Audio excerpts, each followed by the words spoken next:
بۆ بەرنامێکی دیکەی کۆرکۆنکشن و سڵاوی من بەفراوی نووری و هاوکارم سەلاح دمێجر لە واشنگتۆنەوە بۆ بینەرانی دەنگی ئەمریکا کە لە ڕێگای NRT-ەوە بینەری ئەم بەرنامەیە. ئەم ئیرۆ ڕۆنی ددن سەر ڕێگەلێکە مژارین گرنگ و سەروەختە دناودەژی نوچەیەن داویên ئوکراینایە و مژارە داخوازە سوید و فنلەندا یا تەڤلیبوونا ناتۆیە؟ هەروەها لە بەرنامەی ئەمڕۆدا سەرنج دەخەینە سەر خۆپیشاندانەکانی ئێران کە چەند ڕۆژە بەردەوامن.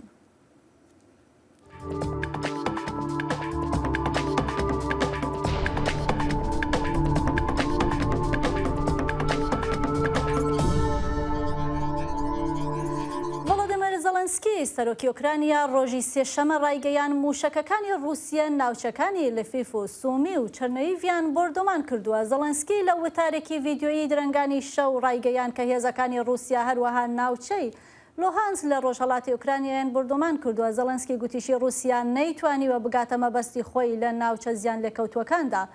خزمەتگوزاری فریاکەوتنی ناوچەکەش ڕایگەیاند کە لە ئەنجامی هێرشێکی ئاسمانی رووسیا بۆ سەر گوندی دەسنا لە ناوچەی چەرنەهێڤ لە باکووری ئۆکرانیا 8 کەس کوژراون و 12 کەسیش بریندار بوون. هەروەها پارێزگاری ناوچەکە لە کەناڵی تەلگرامی خۆیدا ڕایگەیان هێرشەکانی رووسیا لە هەرێمی دۆنەسک بووەتە هۆی گیان لەدەستانی 7 هاوڵاتی مەدەنی. سکرتەری گشتی ناتۆیە جنس ستۆلتەنبەرگ ڕۆژە چارشەمێ بە گەرمی پێشوازی لە داخوازین سوید و فنلەندا یەن ji بۆ تەڤلیبوونا هەواڵبەندیە کرد و ئەو یەک وەکو دەمەکە دیرۆکی بناو کرد. ستۆلتەنبەرگ ڕۆژە چارشەمێ پشتڕاست کرد ku فنلەندا و سوید بە فەرمی سەری لە هەواڵبەندیە لەشکریە هەری مەزنە جیهانێ دابوون تەڤگەرەکە ku ji ber xemên ewlehiyên li ser şerê Rûsyayê lê Ukraynayê پێکتێ سەکرتەری گشتی پشتی وەرگرتنا نامەیەن سەریلێدانێ ji balyozên herdû welatan re got hûn hevparên me yên herî nêzîkin û endamtiya we di NATOyê de dê ewlehiya me ya hevbeş zêde bike. وەزیری دەرەوەی تورکیا ڕایگەیان کە ئەنکەرە دەیەوێت کێشەکانی لەگەڵ ئەمریکا چارەسەر بکە و چارەسەر بکات و هەماهەنگی نێوان هەردوو وڵاتی ئەندامی ناتۆش فراوان بکە. مەولود چاوشئۆغلۆ ڕۆژی سێشەمە پێش کۆبوونەوەی لەگەڵ ئەنتۆنی بڵینکن وەزیری دەرەوەی ئەمریکا لە لێدوانێکدا گوتی هیوادارین بتوانین کێشەکانمان چارەسەر بکەین یان کەمتریان بکەینەوە. ئەم قسانەی چاوشئۆغلۆ لە کاتێکدایە کە ڕەجەب تەیب ئۆردۆغان سەرۆکۆماری تورکیا دژی بڕیاری مێژووی سوئید و فینلاندە بۆ ئەندامەتی لە ناتۆدا. ئۆردۆغان ڕایگەیاندووە بەهۆی ئەوەی کە گوایە ئەو وڵاتانە پشتگیریان لە چەکدارە کوردەکان و پەکەکە کردووە هەر بۆیە ناتوانێت ڕێگە بدا و دوو وڵاتە ببنە ئەندام لە ناتۆدا. تورکیا دەتوانێت لە داواکردنی ئەندامەتی سوئید و فینلاند لە ناتۆ کەڵ وەربگرێت بۆ وەرگرتنی ئیمتیازات لە ئەمریکا و هاوپەیمانەکانی دیکە و دەیەوێت فڕۆکەی جەنگی F-35 لە ئەمریکا بکڕێ. پرۆژەیەکە ئەمریکا دوای کڕینی سیستمی بەرگری موشکی S-400 رووسی لەلایەن تورکیاوە بەری پێگرتووە. ji destpêka şerê Rûsya li dijî Ukraynayê ve Bêlarûs ji bo hêzên Rûsî bûye bingeheke destpêkirinê. Niha bi hezaran Bêlarûsiyên ku di sala 2020 de li hember hêzên serdestê xwe demdirêj Alexander Lukashenko rawestiyan biryar dan ku ji bo Ukraynayê şer bikin û yekîne û taborên Bêlarûsî li ser axa Polandayê ava bikin. رەخنەکە دەبێژن بەلاروس بووە پشتەوانەی شاری پوتین لەسەر ئوکراینایی لە گەلێک بەلاروسین کو di sala 2020 de li dijî desthilatdarê xwe demdirêj Alexander Lukashenko xwepêşandanên aştiyane li darxistin biryar dan ku ji bo Ukraynayê çekan hilgirin. Gelek ji wan wê wekî fersendê dibînin ku welatê xwe ji dîktatoriyê rizgar bikin. Li vê qada perverdeyiya li Polonyayê dilxwaz yekem dersên xwe yên şer digirin. Polîsê beriyê Polonî û hevkarî vî yê berê ku niha xwediyê karsaziyeke Belarûsiyan bo hêza nû ya ku bi navê Pahonya tê naskirin perverde dikin.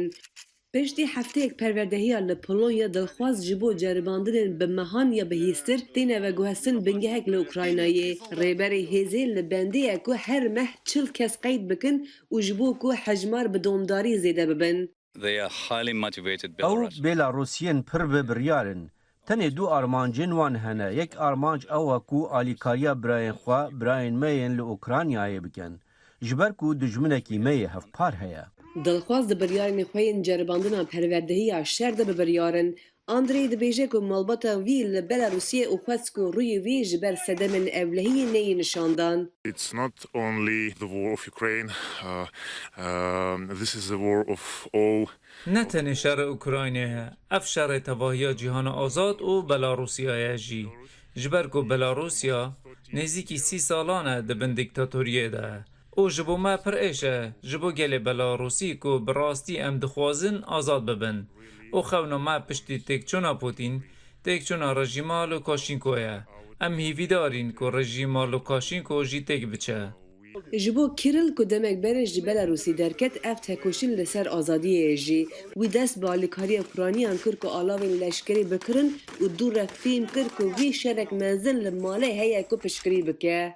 لپاشین فهم کرد گو هنکی لشکرین خوبخش ین بلاروسیا دنامه دهنه و او نپر باشن ما بریار دا گو ام دست با الیکاریا وان بکن ما دست بشاندنا آلاوان جوان رکن. کیرل هیوی دکه که نشان بده که گلک مروین بلاروسی جبلی لوکاشنکو پشکری نادن ایریشا پوتین. That's our guilty before the Ukrainian people because for now we are who hold the Belarusian passport. او جبو گلی اوکراینیا سوجداریا میه جبر گونها ام پاسپورتا بلاروسی دگرن ام جبو وان دجمنن جبر گو ولاتی ما گو ایروجی جالی لوکاشینکو ظالم و خاطیه داگر کرن او باجار و گند اوکراینیا جی ج آخا بلاروسیا و تی تو باران کرن او تنه به وی آوایی دوی ام بقاسی گو جدستی متی آلیکاری بدن اوکراینیا او گلی وی دشریوان لدیجی ایریشین روسی و کیرل جمینا گلکان 2 سال بره جی پروتستوین لبلاروسی الهام ورگت و دمه خوپشاندان آوان آشتیانه بو او خوپشانده جی هویتی هیزن لوکاشنکو را نه آمده بون نها دجبرن لوکاشنکو هول دادن که جی شر را آمده ببن. ربرتی بلاروسیا لسرگینه مهابور پشتگری دا حیزا پاونیایه سواتلانیا تسکهانوسکایا جنا که جهیلا گلک کسان و وکی سرکفتی هلبجارتن 2020 ید بلاروسیان تی قبول کرن لسر تویتری یکنه وکی بنگهک جبو ارتشا نویا پروفسیونال یا بلاروسی بناو کر. ریبر یکنه وادیم پروکوپیف پجراندن وکی گاوا یکم یا بر به آزاد کرنا بلاروسی جلکوشنکو دبینه. از دفکرم که دماوی هاتیه که ریبرتیا ما سروکاتیا ما یا سیاسی لسرگونه تدبیرم بهیویتر و به بریارتر ور بگیره. گر اوکراینی ده به تیرا خواه پتانسیال او هزکه تیر ببینن. از دفکرم که ناسکرین جهیل حکومتک لسرگونه تفگرک پر باشو بهزه. وی دبیجه که هیزاوی مزند به و دمکی نیزیک ده که دنگ آمریکا آگاهدار بویه هن شروان خودی تجربه که دناو در لشکرین برین ارتش آمریکی جهیه و بشتاری شر ببن.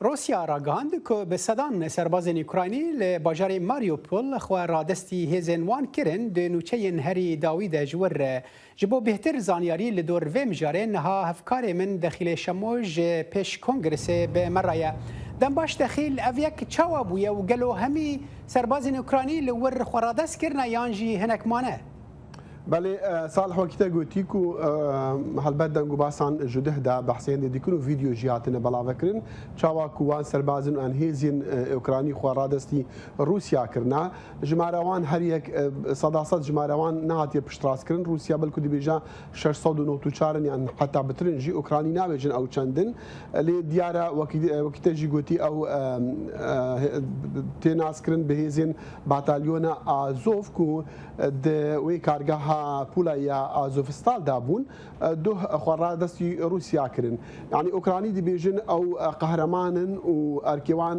وان ارکی خود جبجی کریا جبو سلامتی وان خوارادستی بریار دایا کو خوارادستی هزین روسی بکن روسی دی بیجن او تیروریستن و حتی البربو ایرو دو ما بریار که درکا لگوراوینا تسلیم کرنا وان يعني رادس کرنا وان ولي غوارتنا وان وكا بارمتا اخسيرين شري نهيلا رينا دا هندي تشوكو اوكرانو بالجزر سرزاري جيغرا وزير بارواني هانا ماليار غوتيكو او اخسيرين شرن وام دارستاندنا بكن بروسيا را جبوانا ليك بوغارن وكو اخسيرين شر جماروان ناديا وكما غوتي لي جوانا بريندارن ام ديزاين كنت وين قرتي هناك بيجن دفيد درباري دا كاركي کریه جبو در خستنا وان سربازان و سیویلان تفدا جوا و بنگاه کو دا بحث کری دوی درباره دا بحثا چه ده جاریه بيجن نتوين يگرتي و چارنو سوان و چه به گلو اگر روسیا وان بگره و نده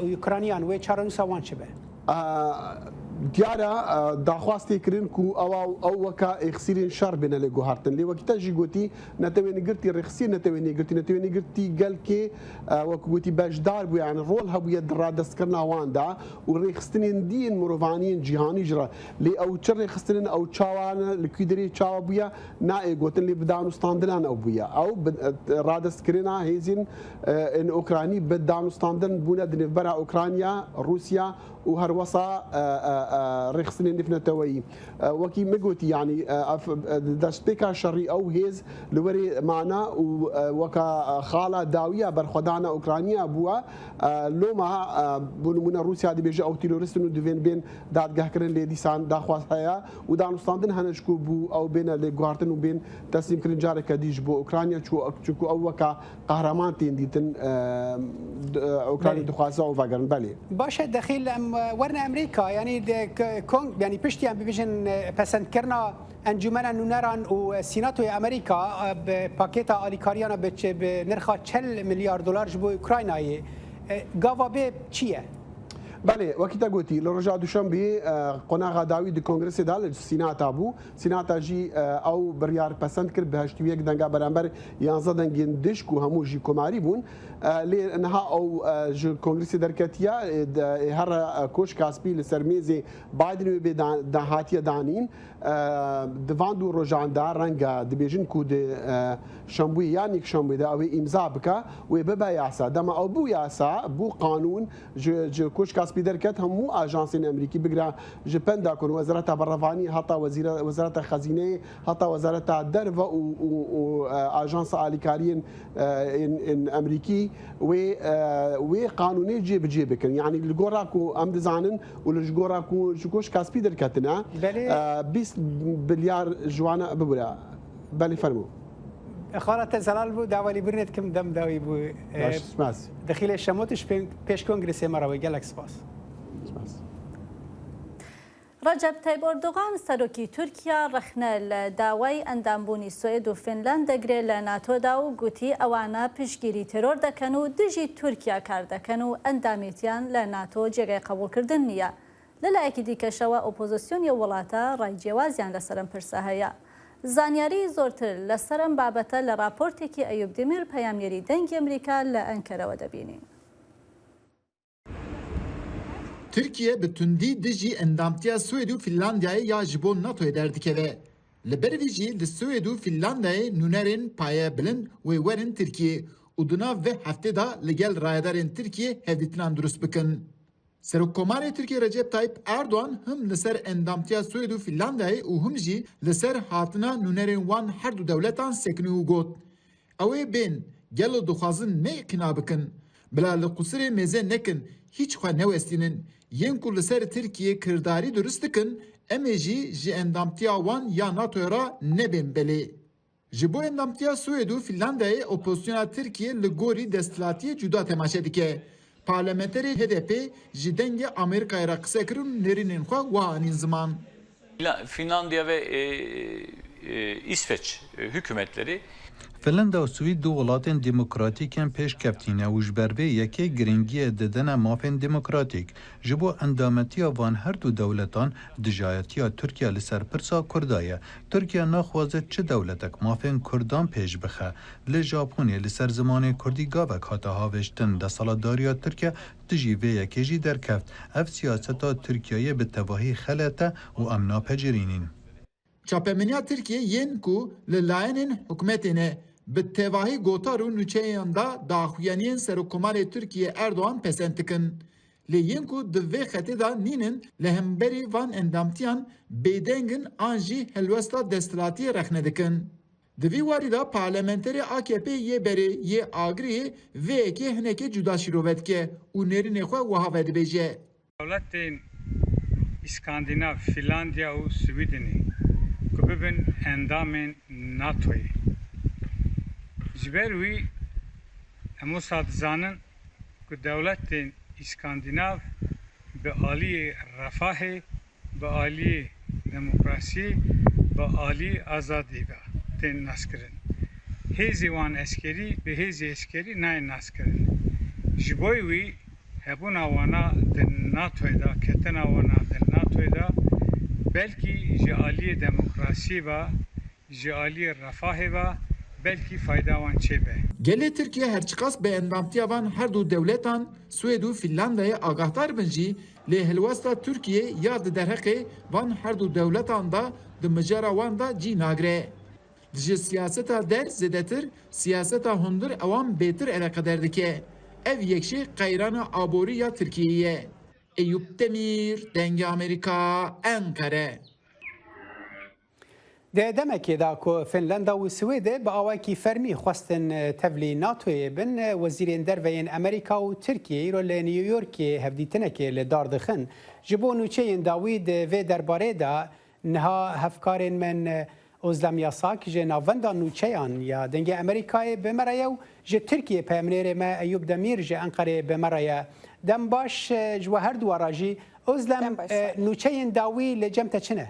بله صالح وکی زانند وزیر ترک چاوشoğlu دروجبری گهشت نیویورکی لبنده کو مجارا اندامتیا نیقاشین سر سوید و فنلاندا وک مجاره کی گرینگیا سرکه د نوبرا جوینا بلینکن و چاوشoğlu da vere نیقاش کرن هر وقت چاوره کرن کو د دقیقین پیشته ev جوین پیک وره تevی کو د داخویانین دو ین چاوشoğlu نیویورکی وی ev مجارا دستنشان نکرلی پرتر لسر تکلین başkarına Washington و Ankara sekinici ji aliyedin ve de Wezareta Derveya Amerika ji li ser civînê rasteres daxuyaniyekî neda lê doh berdevkê wezareti Ned Price got ku Cigira Wezîrê Derveyê Amerika Wendy Sherman û Alikali Çavuşoğlu 16 mehede li Washingtonê civînek pêkanîne. Her wiha pispor dibêjin ku tevî ku Ankara û Rêveberiya Erdogan ev diplomasiya tundiya dijî endamtiya Swêdê û Finlandiya pêktîne lê pirtir dixwaze bazirganiyê bike ku tekliyên xwe aloziyên di navbera Amerîkadê hinekî nerin bike. برای اوزدم از جبو وی مجاری بچم جم ایوب مثلا در باسبونا تفلیبونا فنلندا و سوید بو ناتوی بویا مجارکی براستی ل ترکیه ل انقره به تایبت پایتخت ترکیه او یک چاوت ورگراندن لسر ام بیژن جاده یا ترکیه و خلق چه بیجه صالح هما بیجم راستی اف مجارهانی لسر جادان زدتر دناف سیاست ترکیه دا bu sedema qayran ekeci yani opozisyon diviwari da destilatiye raxne dike dibêje ku yani viyali da tiştê ku derdixînin pêş rastî mesele ka tevayî em bêjin ya navxweyî ya Tirkiyeyê ne eva heftek bû yani ev mijar dema kete rojevê ji CHP hiç daxuyeniyekî fermî an jê der nekete pêş lê du bes ji ew ê hat Partiya Baş daxuyeniyeka balkêş da got ku li vê derê ana em bêjin du dewlet Swêd û Finlandiya bi taybet ji xwe dewletên ku pêşketîne di nav NATOyê da jî dixwazin cî bigirin dewletê ku ana di nav NATOyê da ne ji xwe ji bo wan erêkirinek çêkirine Türkiye lazım nîne ku bi şiklekî wiha nêzik bibe belê yani desthilatî dibêje di warê em bêjin ewlekariyê da lazim e bê sekinandin lê ana desthilatiyê ev tişt kiriye nav siyaseta navxweyî ya Tirkiye eva rast nîne yani rexnehinekê li ser ew ê tê ser desthilatiyê derdikeve pêş heyana hacı yani mesela CHP partiya opozisyon ya serêkeye daxuyenek di alî wan da der neket lê aliyê ewlekariyê jî ew jî mama bi wî şeklî temaşe dikin belê ez ê vegerim cem te ez werim cem Özlem yani ji aliyê Amerîka ve em dizanin ku siba ber serkirdeyên em bibêjin Swêd û Finlandiyê serdana Washingtonê dikin wê li gel Joe Biden serokê Amerîka bicivin di vê derê de gelo behsa wê yekê dibe ku renge fişarek li ser Tirkiye bibe di vê derbarê de ku endamtiya wan qebûl bike? بله صالح وکی توشی دست نشانده که براستی هم گلک چاودر و همو چاوین ولات ناتوی لسر وی جوینه هر وها اف جوینا بایدن اف جوینا بلینکن و چاوشولوژی وک گرینگ او درکه و پیشکا مجارا روشا ترکیه او زلال به یانجینا وکی همو کسان میجی وکی بدنگ امریکا گلک پسپوران را اف روش خواست شیروه بکن و بگلک پسپوران را آخفی یک جوان پسپوران ستیون کوک لواشنگتن دبیجه کو تیوی کو ترکیه آرمانجدکی کو بوی شوازا تندیا دیپلوماسیه مینا کو فنلاندیا و سوید بکه آرمانج لید بنگه تا خویا دکه کو ترکیه براستی به تماشاوان و گفتارین لواشنگتن را آخفه لی هر وها ستیون کوک دست نشانده که کو روشال واشنگتن یا همبری ترکیه نه اوسایه گلک تشتندن ده قومه و دیجبریا همبری ترکیه به تایبت لکنگرسا امریکی هر کی دوچه برفره و خورتر دبه به تایبت سر کرینا فروکین اف 16 باشه اوزلم یعنی او تندبونا هان دبکو ده انجام ده به دجبریه که دم دریج ناوینا ترکیه ده یعنی تشتکی و حال واشنگتن هیه براستی صالح شیرو و کارد بیجن کو ev dınavberan ne teni de Washington o Ankara'ydı dınavbera Türkiye u betevahi rojavada evi pırskrek o aloziyen demdirej derhine holi eğer Türkiye revşahu demudest negoherine. تركيا روشا خو بجوهرينا لنافا تركيا أيوب جلك أم بيجن آلوزي هنا جلك ناكوكي هنا بكيماني دنافنا دستلات وأوبوزيوني دا أم زانن هالبجارتين تركيا د سالا بيدا د 2023 دا دبن جلك برسيريكين آبوري در كتنا ليرا تركيا د دمين داوي دا جلك نرخا خوا دا أخستيا جلو أف تشتين داوي إنجليزي فنلندا والسويد بو الناتو باندور لسرفي كي كرنا يعني تفليوان بونه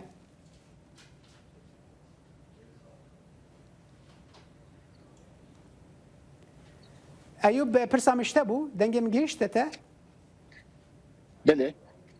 بله برسام اشتبو دنج نات من تخص ببيجم قالوا أو تشتن كنها أم ببيجن جريداي مجارة جريداي فنلندا وسويد بو ناتو زيادة دبل سر ناكوكي وآلوزين كل بري نافا تركيا هنا Ana nakuki ku derkevin peş rastı dediğine ki Türkiye'na da naf xeteka hilbijartini da derkeve peş. Yani jibovici kısadan ekulu tekirin yani de bijin heke ev rawşa hilbijartini ne ba ev nakukiya nabera Türkiye usudu anji Finlandiya'yı ve der neketa peş. Yani vek siyaset vek tişteki siyasete kan nafkayı derkeve holi. Rastı özlemci diyar kır ana ev şansde دویداری داشتی هم شیروه هنه یعنی هم بیشتر چاپمنیا دستلاتی دا هم جی یادنی دا تیگوتن کو مثلا دویداری دا ترکیه دخوازه کو بازار کرنه که لیگل آمریکای راست راست چی بکه یعنی اوا مثلا سعودو هم بیشتر فنلاندی وقت مثلا که نابرا ترکیه آمریکای دا وقت شکلی کی بازار کرنه جی تی شیروه کرن راستی وی علی دا هم تبایی گاوا دادن برچاب yani edi seri leda yani Suudi Finlandiya seri NATO'ya da ve şundatır Türkiye bir yere uçu ben ana çavrene ku Türkiye rengi xwe diyar bike. بله ایوب دمیر پیامنیر ما ج انقره تمرابوی و ازدم یاساک جوی درج ناوندن و چین دنگ امریکا تمرابوی گلک سپاس بو دما. سپاس سالی. دنگ امریکا جافگانی کا په باوریان و چو آگاهیان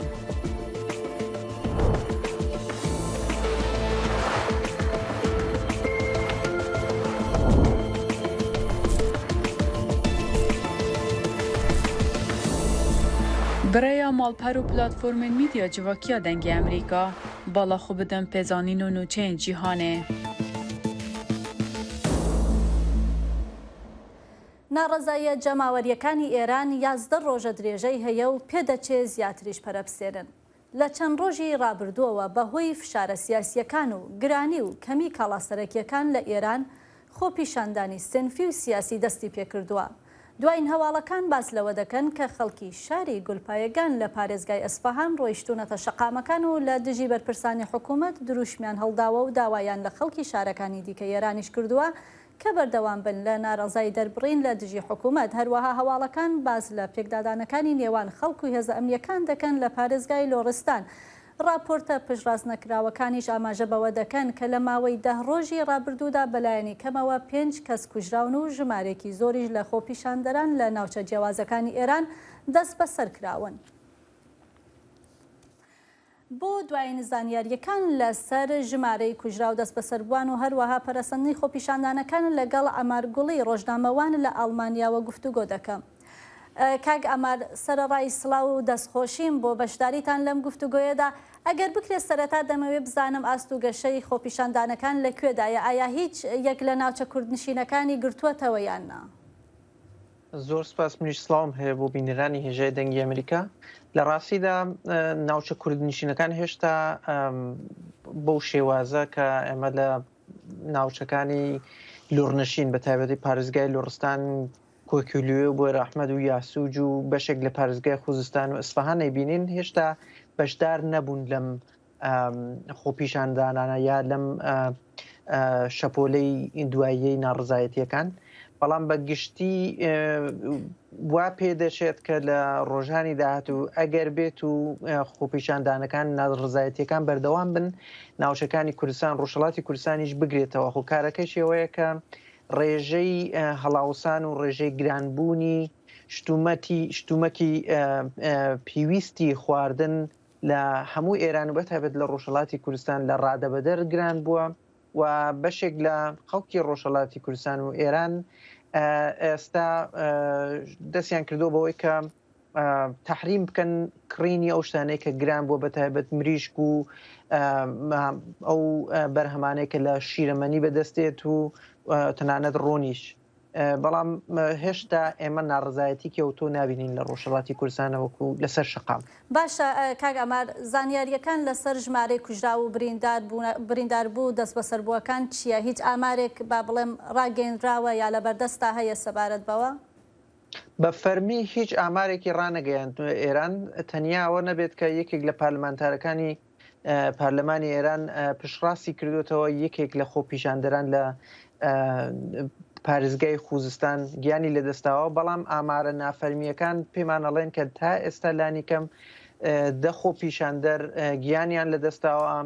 بەرەبەیانی ئەمڕۆ هێزە ئەمنیەکان لە پارێزگای لۆڕستان هەڵیان کوتاوەتە سەر ماڵی یەکێک لەو قوربانیانە و تەرمەکەیان فڕاندووە لەبەرەوەی کە ترسیەوەیان لێ هەیە وەکو شارەکانی تر مەراسمی ناشتنی تەرمەکان ببێت بە بەشێکی تری لە شەپۆلی ناڕزایەتیەکان کە وایشی لێ هاتووە لە گۆڵپایەکان وایە لە پارێزگای لۆڕستان و لە کۆکیلۆ بۆی ڕەحمەد و تەنانەت لە پارێزگای خوزستانیش.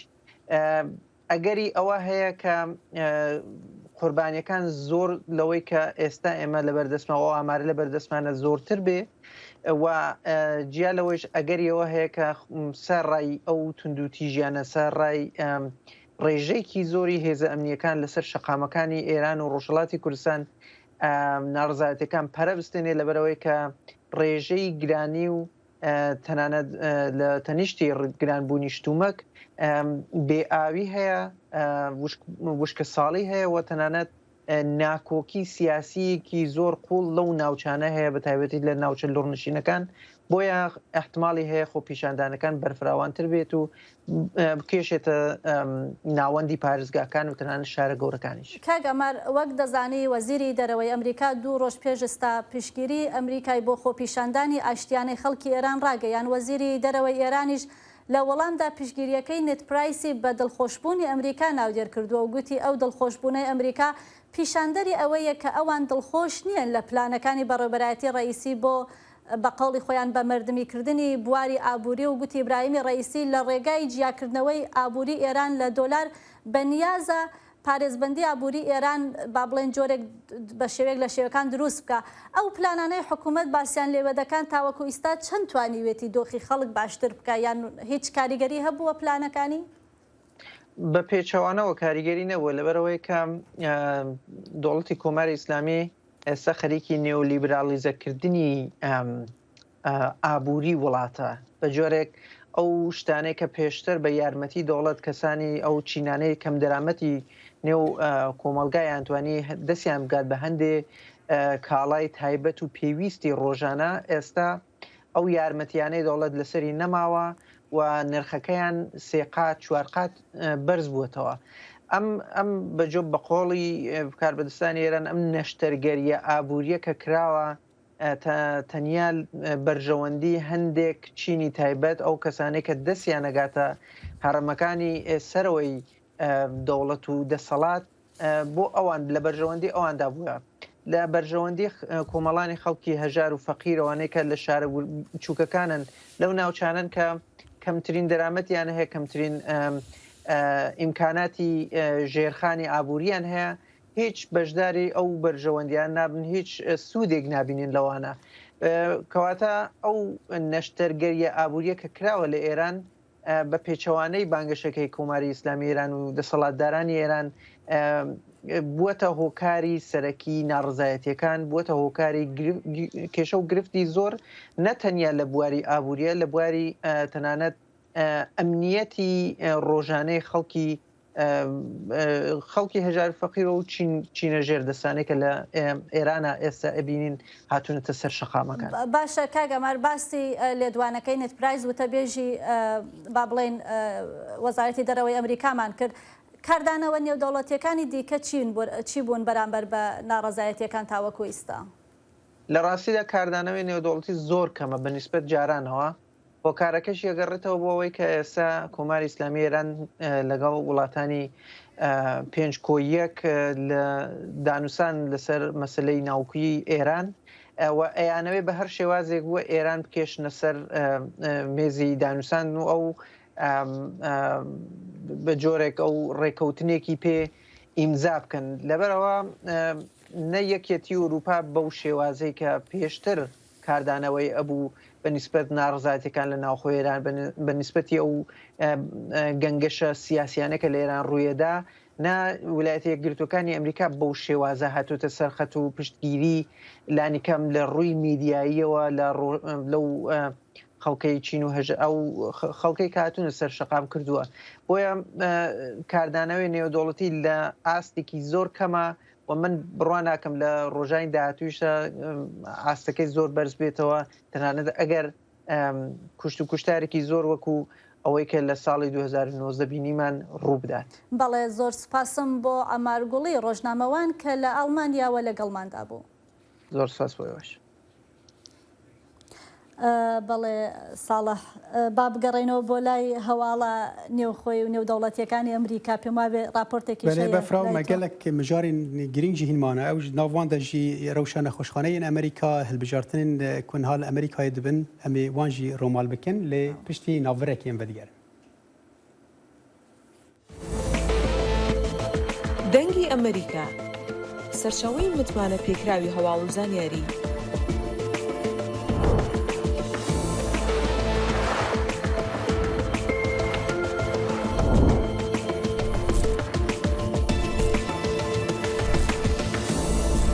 لە ماڵپەڕ و تۆڕە کۆمەڵایەتیەکانی دەنگی ئەمریکاوە ئاگاداری هەواڵ و گۆڕانکاریەکانی جیهان بە.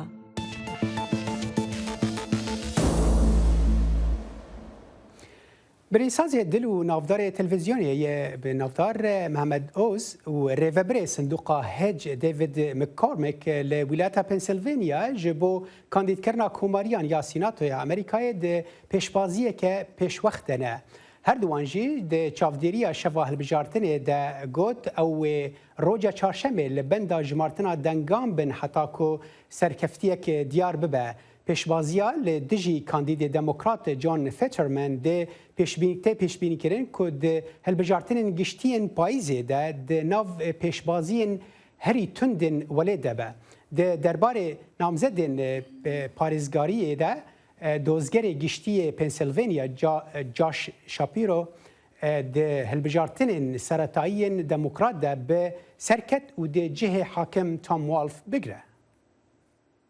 ئەو پیاوەی کە تۆمەتبار بوو بە تەقەکردن لە کڵێسای تایوانی لە کالیفۆرنیا ئەمڕۆ سێشەمە بە تاوانی کوشتنی پلە 1 و 5 تۆمەتی هەوڵی کوشتن تۆمەتبار کرا.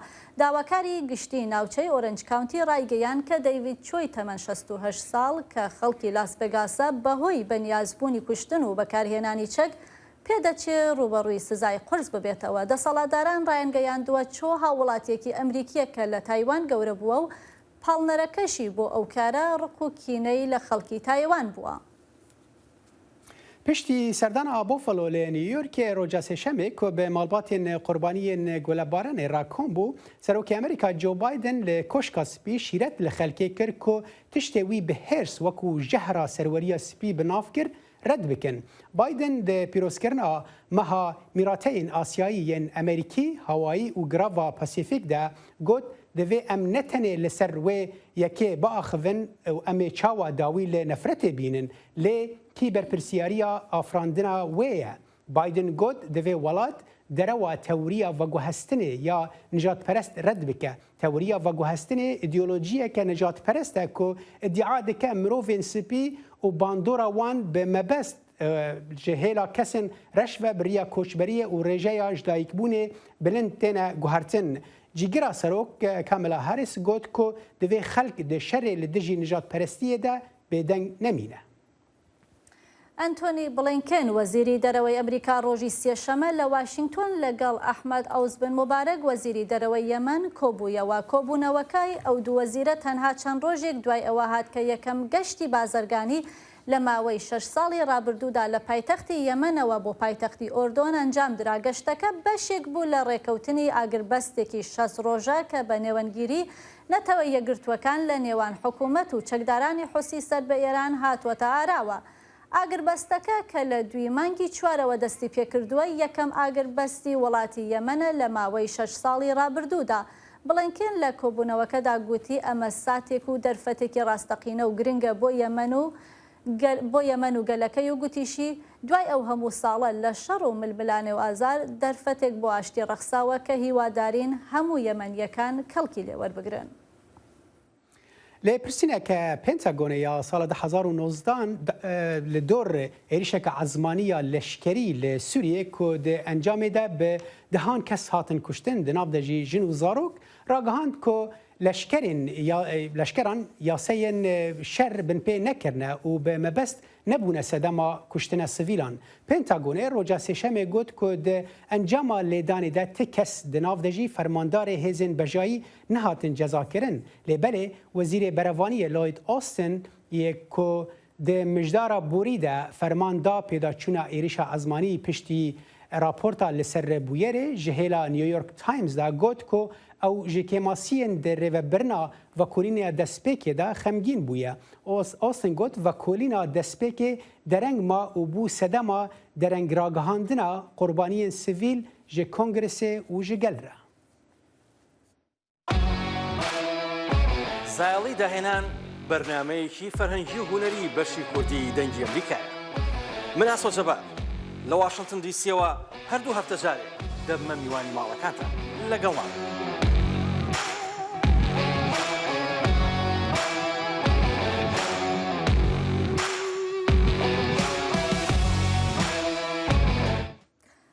ساڵح پێدەچێ کێشەکانی کۆڤید هەر چارەسەر نەبێ بە خودی کۆڤید و کێشەکانی خۆش کێشەکانیش کە وابەستەینی چارەسەر ناکرێت. دیارە وهایە ینی لە ئەمریکا وڵاتێکی ئەو خاص پێشکەتی نەخۆشخوانە هێنجی بەحسا ئالیکاریان دەکەن ینی پشتی 2 ساڵان و لە هەنێک بەشێن دنی دنیاە قەت هایە وانجێ ئەوێتنەیە دشن ئەوێ نەخۆشخانەیە نوێن ئەمریکایە بە پرسگرێکن دارایی را ڕوبەڕوو بوون ji ber wernegirtina alîkariya pakêta budceyên Covid hin berpirsên tenduristî got ku pakêta alîkariya Covid ji bi awayekî wek hev ji nexweşxaneya re nehatiye peyda kirin. ژمارەیەک لە نەخۆشخانەکانی ئەمریکا وا ڕوبەڕووی قەیرانی دارایی دەبنەوە ئەوەی بەرپرسان هۆکارەکەی دەگێڕنەوە بۆ ڕێنمایەکانی حکوومەتی فیدرالی پەیوەست بە بودجەی فریاگوزاری بۆ پەتای ڤایرۆسی کۆرۆنا. سنتەری پزیشکی هەرێمی تامسفیلد 29 جێگەی نەخۆشی تیادایە و نەخۆشخانەیە کە خزمەتگوزاریکی زۆر چاکی تەندروستی پێشکەش دەکات. نەخۆشخانەکەمان لە مانگی 30 ساڵی 2020دا کردەوە و 2 هەفتە دواتر کۆڤید-19 دۆخی تەواوی جیهانی گۆڕی.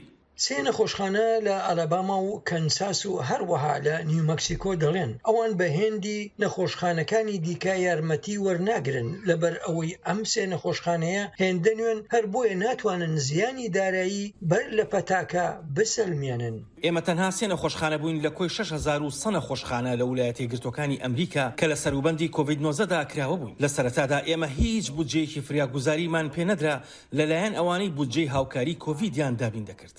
لە ناوچە گوندیەکان لە باشووری ڕۆژئاوای ئەلەباما سنتەری پزیشکی هەرێمی تامسفیلد دەڵێت دوای تەنها لە 2 ساڵ لەکردنەوەی ئەم نەخۆشخانەیە وا ئێستا لەبەر مەترسی داخستندایە. خزمەتگوزاری تەندروستی جۆرێکە لە کارداری ئێمە نەمانتوانی نەشتەرگەری زۆر ئەنجام بدەین بەهۆی ئەوەی بوجەمان بۆ دابین نەدەکرا پاشان هەموو نەخۆشخانەکانی دیکەی ناوچەکەمان بوجەی زۆری کۆمەکی کۆڤیدیان وەرگرت بەڵام ئێمە وەرمان نەگرت ئەوەش بۆ ئێمە سەخت بوو. لە ناوچەی تیمبەر لە تۆمسفیلد ئەوەی نزیکەی 153 کیلۆمەتر لە باکووری ناوچەی گالف کۆست پۆرتەوە دوورە بەرپرسانی نەخۆشخانەکە بۆ پتر لە ساڵێکە کاریان کردووە بۆ ئەوەی قەناعەت بەکار بەدەستانی فیدرالی بکەن کە دەبوایە ئەو بەرپرسانەی نەخۆشخانەکە 8.2 ملیۆن دۆلاریان وەربگرتایە بە گوێرەی بڕیاری بودجەی کۆمەکی پەتاکە نەک تەنها ئەو 1 ملیۆن دۆلاری وەریان گرتە بوو. ئەگەر ئێمە بڕی 7 ملیۆن دۆلارمان وەربگرتایە یان ئەو بڕەپارەیەی شایستەی بووین هاوشێوەی هەر نەخۆشخانێکی دیکە ئەو کاتە دۆخەکەمان زۆر باشتر دەکرد و دەمانتوانی پەرستاران و ستافی تەندروستی لەم کاتەدا بەکرێ بگرین ئەوانەی لە ئیستادا پێویستمان بە خزمەتەکانیان هەیە.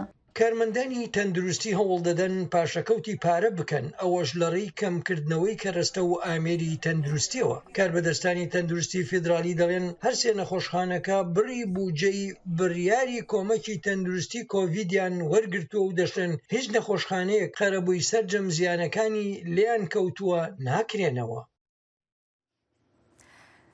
بەرەکەت ئۆزمان ماوەی 50 ساڵە مۆزیکی کوردی و تورکی و عەرەبی تۆمار دەکا ئەو سەرەتا وەک خولیایەک دەستی بەم کارە کرد بەڵام خۆشەویستی موسیقا هاندانیدا بۆ ئارشیفکردنی تۆمارەکانی ئەو لە ئیستادا زیاتر لە 700 گیگابات ئەرشیوی هەیە. خەجیجان فەرقین پەیامێری دەنگی ئەمریکا لەسەر ئەم چیرۆکە راپۆرتێکی بۆ ئامادەکردوون کە پێکەوە دەیبینی.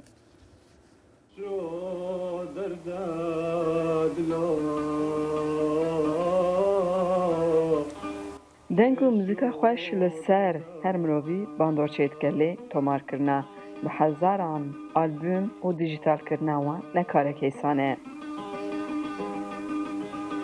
لێ بەرەکەت ئۆزمان قەیدێک خۆش لە کوێبێ چاوێ خۆ ji tiştek netirsandiye bû peydakirina dengên hunermendan.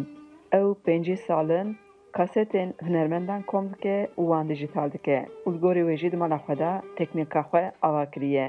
قرآبکی مهبو نبی محمد صالح بو رادیو پیدا کربو پیل نبون پیل آنوت و قطوت چی کبون جریان جوید دستاندن رادیو ایریوانی و رادیو عراقی ایزگا ملید حسان یعنی جوید او پیچکی بو الکتریک مرا دورا هفته دو اف قرآبی میچو قامشلو قصتك آنی محمد شیخو گو چون میزان گذار خوش دبیجی اویاو کیه گو محمد شیخو یا ایجا پیدا ایدیم قصد دان هفتو 700 جیگابایت MP3 کردی هنا 550 600 جیگه ترکی هنا وکا بری اینها دوانا حسینم اوی گونها پیاسی در تخبن هیچ دوانا حسینم مریم خان لورکا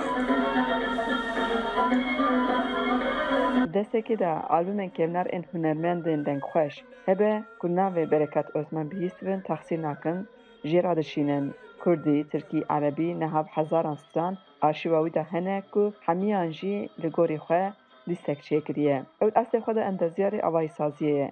Di saziya dewletê de ئەندازیارێ ڕێ و پران بوویە گوند بگوند باژار بە باژار گەڕایە تایبەت لە گوندی کوردان پرس کردیە کات دەستێکێدا چ ئارشیڤ هەنە وی چاوی خۆش ڕێ نەقەتاندیە و چیە ئیران عێراق سووریە باژارە کوردان گەڕایە و باندێن وەکی محەممەد شێخ و مەریەم خان و gelek hunermendên din jî tomar kiriye.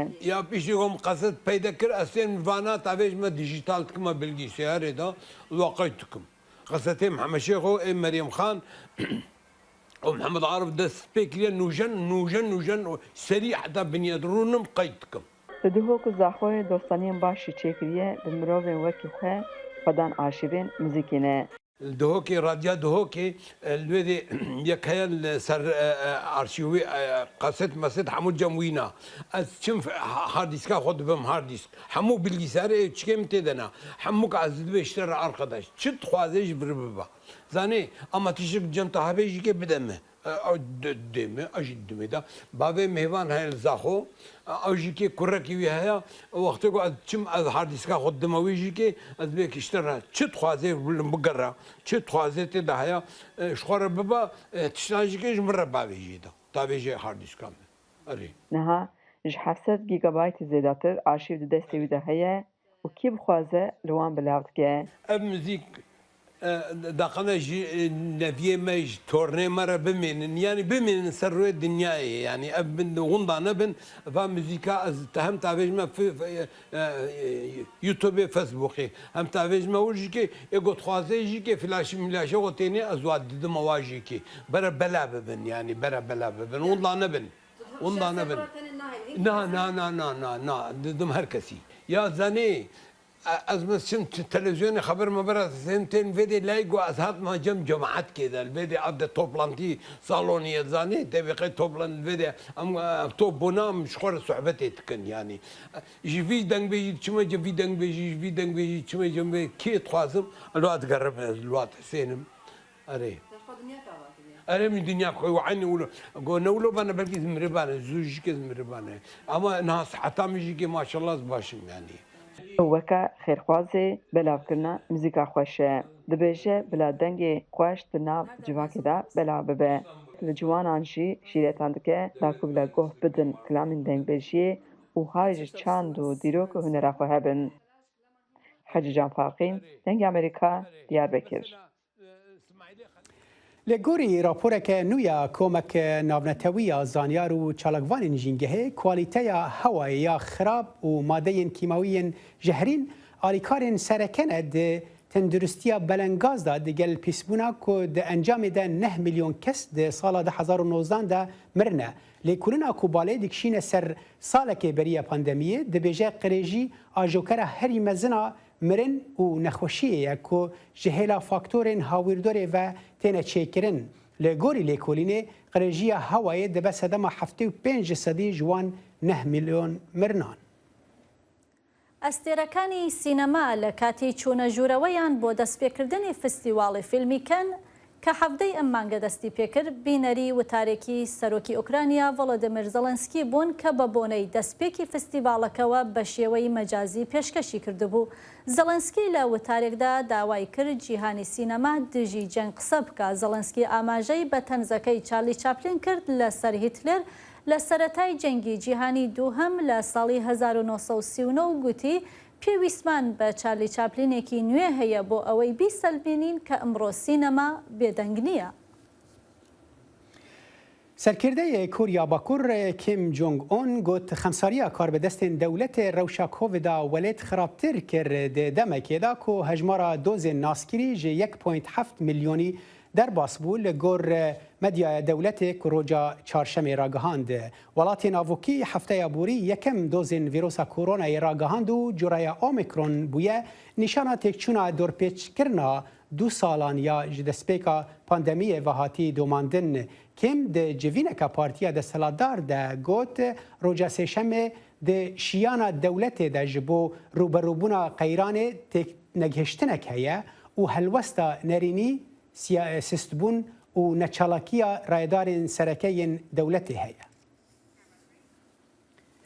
Berê bînerên hêja li vir Kurd Connection bi dawî hat hêro ez bibûre befraw براستی شتێکی باڵکێشە کوریا باکوور یەک شوان دەولەتانە و قەت پێگیری ئەوەی بگەن ڕێگرتنین کۆرۆنای نەکرد ژ دەستپێکدا بوو 2 ساڵە دنیا تەف لەسەر سێلەکە سۆرە هایەوان ژ دنیای نەبوو ئەها بری دەمەکێ هاتن کە هەموو لە هەموو دنیا پاشەکشەی کردووە کۆڤید ئەوان خەریکی کەرەنتین کردن و با بڵێن هیچی قبول نەکرد و ئالیکاری نە ڤاکسین جوانە هەرە نە ئالیکاری جوار هەبوو قبول نەکردن ڕەتکردن هەمووی گوتی هەروەها زانیاری زۆریش نییە بەڕاستی ساڵح لەسەر کۆریای باکوور کەمترین زانیاریەکان لەوێوە دێنە دەرێ بۆ با بڵێن بینەر هێژا لەڤەر کورد کۆنێکشن بەداوی هات تا جارەکەدن گەلک بمینن دناو خێر و خۆشیێدا هەر شاد و بەختەوەر بن.